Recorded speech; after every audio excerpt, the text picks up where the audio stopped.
Hello दोस्तों, नमस्कार। मैं प्रिंस आपका एक बार फिर से स्वागत करता हूँ स्कोर मोर चैनल में। आज हम लोग पढ़ने वाले हैं कि भारत में बांधों के प्रकार कितने हैं और कहाँ कहाँ उनका लोकेशन है तथा उनसे क्या क्या फ़ायदे हैं, क्या क्या नुकसान है, इत्यादि सारे चीज़ों की चर्चा आज हम लोग इस वीडियो में करने वाले हैं। ठीक है, सबसे पहले जानते हैं कि बांध आखिर होते क्या हैं। देखिए, बांध नदी या नहर पर जल के प्रवाह को रोककर उस जल का उपयोग करने के लिए इनको बनाया जाता है। ठीक है, बांधों का निर्माण जो है वो मिट्टी से भी किया जा सकता है या फिर लकड़ी, चट्टान या फिर कंक्रीट, सीमेंट, गिट्टी, बालू इत्यादि से भी किया जा सकता है। अब ये डिपेंड करता है कि बांध हमें कैसा बनाना है। ठीक है, उसमें कौन सा मटेरियल लगेगा उस पर डिपेंड करता है। इससे बहुत सारे फ़ायदे भी हैं, बहुत सारे नुकसान भी हैं।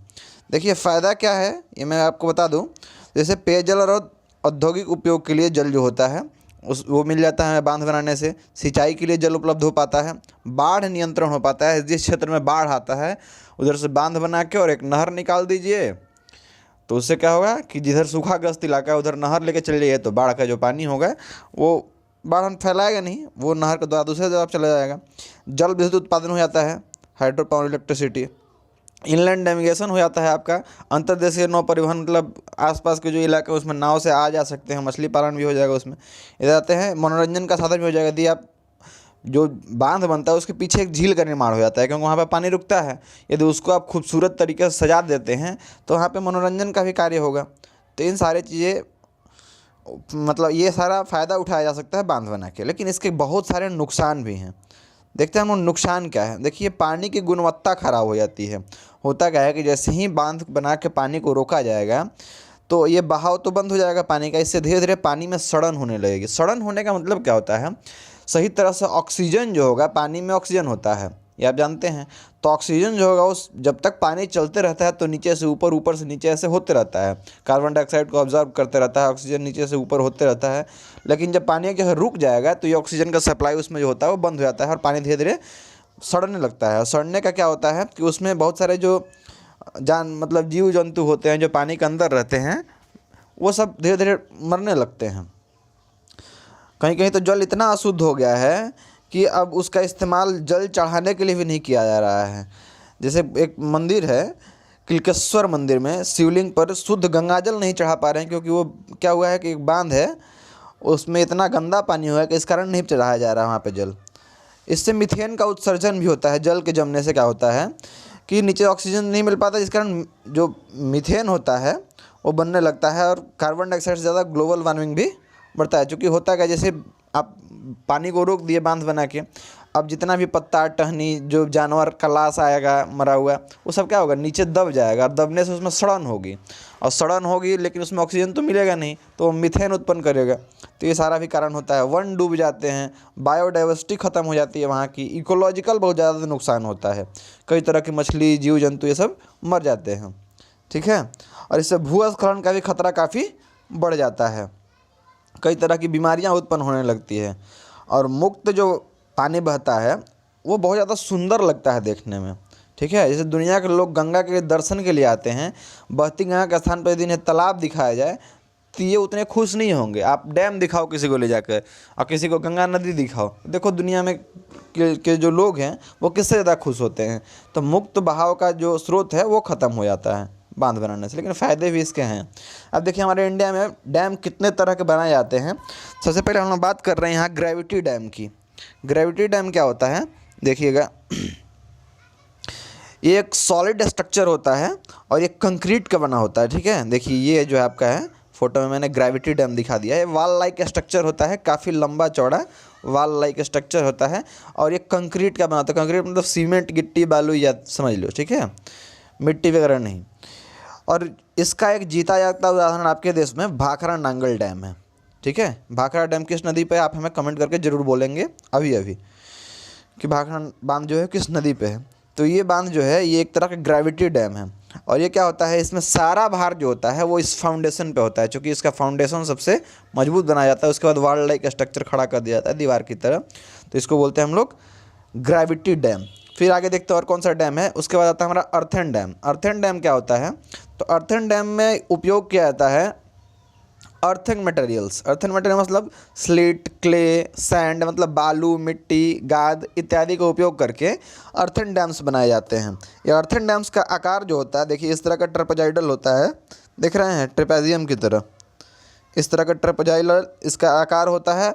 इसमें क्या होता है कि ये ऊंचाई इनकी कम दी जाती है, ठीक है। जैसे ग्रेविटी डैम जो था उसकी ऊंचाई आप ज़्यादा दे सकते हैं, क्योंकि वो कंक्रीट से बन रहा है तो उसकी ऊंचाई आप ज़्यादा दे सकते हैं। लेकिन जैसे ही आप अर्थन डैम बनाएंगे तो अर्थन डैम की ऊंचाई आप ज़्यादा नहीं दे सकते हैं, और इसमें पानी का जो मतलब रुकावट होगा वो भी ग्रेविटी डैम के मुकाबले में कम होगा, क्योंकि इसमें रोकने वाला चीज़ क्या है, मिट्टी, बालू इत्यादि से बनाया गया है इसको, ठीक है।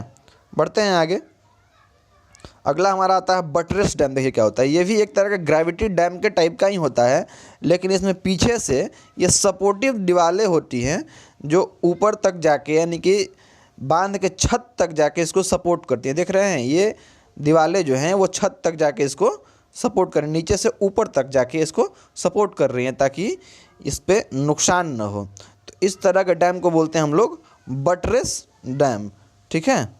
देखिए ये हो गया आपका बटरेस डैम का डिफिनेशन हमने दे दिया है। Buttress dam has hollow dam is a dam with a solid water tight up stream side that is supported and interval on the down stream side by a series of buttress और supports.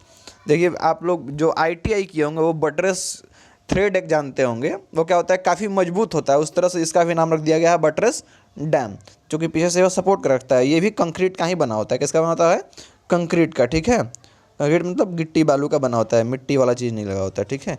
ये काफ़ी heavy होता है। और अगला dam है हमारे पास, ये है आर्क डैम।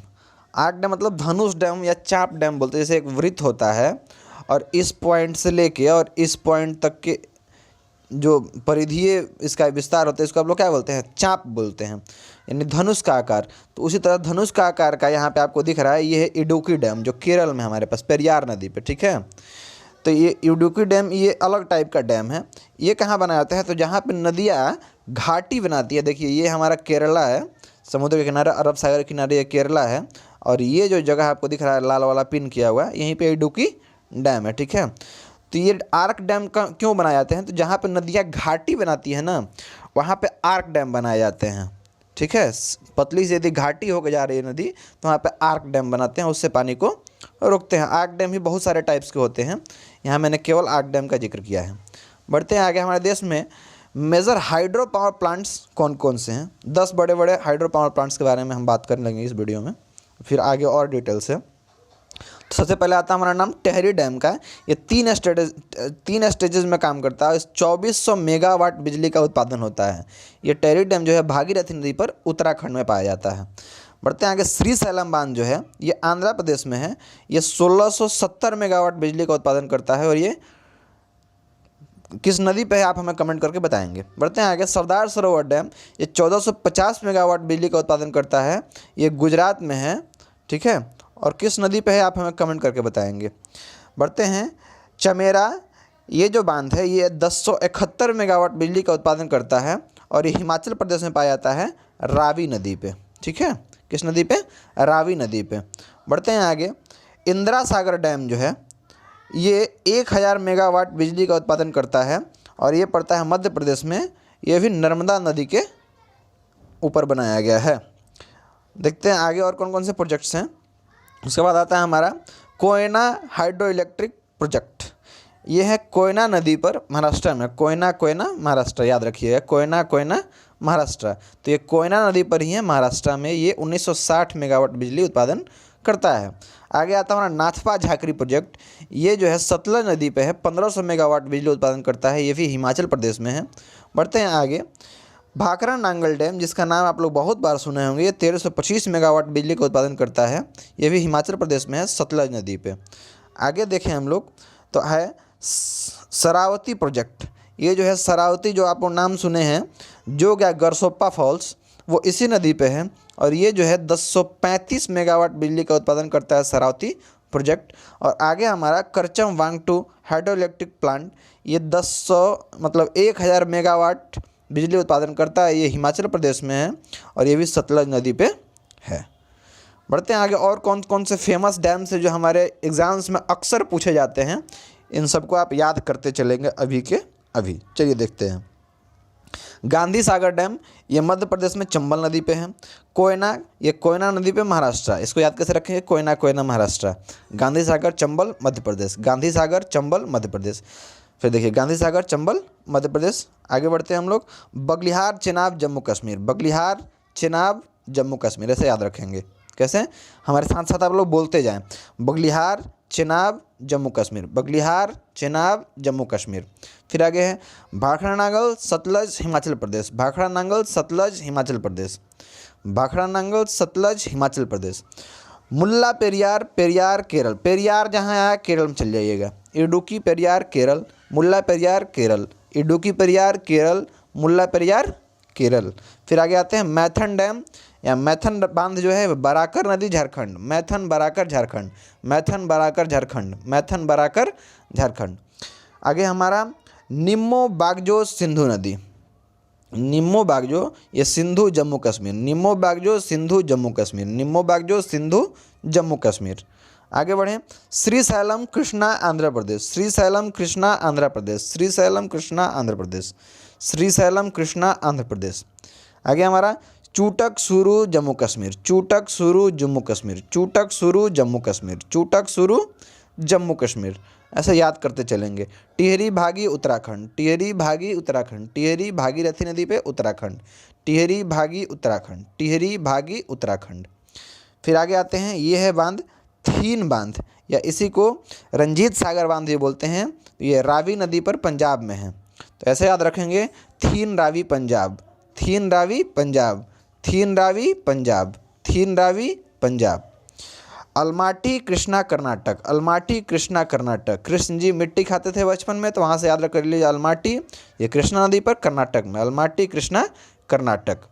पोंग जो है ये ब्यास नदी पे है हिमाचल प्रदेश में, पोंग बांध इसको बोलते हैं हम लोग। महाराणा प्रताप सागर, याद रखिए वो रंजीत सागर था, ये महाराणा प्रताप सागर है, इसको पोंग बांध भी कहते हैं। तो पोंग ब्यास हिमाचल प्रदेश, पोंग ब्यास हिमाचल प्रदेश, पोंग ब्यास हिमाचल प्रदेश। अब आगे है पोचमपाद बांध, ये गोदावरी नदी पर तेलंगाना, पोचमपाद गोदावरी तेलंगाना, पोचमपाद गोदावरी तेलंगाना, पोचमपाद गोदावरी तेलंगाना। फिर आगे हमारा मेट्टूर, मेट्टूर बांध कावेरी नदी पर तमिलनाडु, मेट्टूर कावेरी तमिलनाडु, मेट्टूर कावेरी तमिलनाडु, मेट्टूर कावेरी तमिलनाडु। आगे हमारा उकाई ताप्ती गुजरात, उकाई ताप्ती गुजरात, ये काफ़ी फेमस है, कई बार एग्जाम्स में पूछा गया। उकाई ताप्ती गुजरात, उकाई ताप्ती गुजरात, इसको जरूर याद रखेंगे। फिर आगे कृष्णराज सागर बांध, ये कावेरी नदी पर कर्नाटक में है, कृष्णराज सागर कावेरी कर्नाटक, कृष्णराज सागर कावेरी कर्नाटक। नागार्जुन सागर बांध जो है ये कृष्णा नदी पर आंध्र प्रदेश एवं तेलंगाना में है। नागार्जुन सागर बांध कृष्णा नदी पर आंध्र प्रदेश और तेलंगाना में है। जैसा कि आप लोग समझ रहे हैं, यहाँ पे अर्जुन नाम शब्द आया है और कृष्ण से संबंधित थे, कृष्ण के सारथी बने थे, तो इससे याद हो जाएगा आपको नागार्जुन सागर बांध कृष्णा नदी आंध्र प्रदेश, याद कर लिए। चलिए बढ़ते हैं आगे। पंचेत बांध दामोदर झारखंड, पंचेत दामोदर झारखंड, पंचेत दामोदर झारखंड, पंचेत दामोदर झारखंड। आगे हमारा सरदार सरोवर बांध नर्मदा नदी Gujarat, Sardar Sarovar Narmada Gujarat, Sardar Sarovar Narmada Gujarat, Sardar Sarovar Narmada Gujarat. Statue of unity जो है वो किस नदी के किनारे बनाई गई है, आप हमें कमेंट करके जरूर बताएंगे। हीराकुंड बांध महानदी उड़ीसा, हीराकुंड महानदी उड़ीसा, हीराकुंड महानदी उड़ीसा, हीराकुंड महानदी उड़ीसा। तो ये उम्मीद करते हैं कि सारे बांध आपको याद हो गए होंगे। और आपको बता दूं कि अगली वीडियो जो है वो विश्व के जितने महानगर हैं वो किस किस नदी के किनारे बसे हुए हैं, इसको लेके एक वीडियो आने वाली है अभी, तो इसको भी आप लोग ज़रूर देखेंगे और इन सारे शहरों को याद करेंगे। ये सारे शहर अक्सर एग्ज़ाम्स में पूछे जाते हैं। और हमारे चैनल पे एक कोर्स और स्टार्ट हो चुका है, ये हमारा DFCCIL का डेडिकेटेड फ्राइट कॉरिडोर, इसके लिए इसमें जो अभी वैकेंसीज आई हैं उसको लेके मैं इंडियन रेलवे हिस्ट्री साथ साथ मार्केटिंग और कस्टमर रिलेशन का पूरा क्लास दूंगा। एग्ज़ाम से पहले ये सारा बैच ख़त्म हो जाएगा। तो इस DFCCIL के लिए आप हमारे चैनल पे ज़रूर पधारें। धन्यवाद।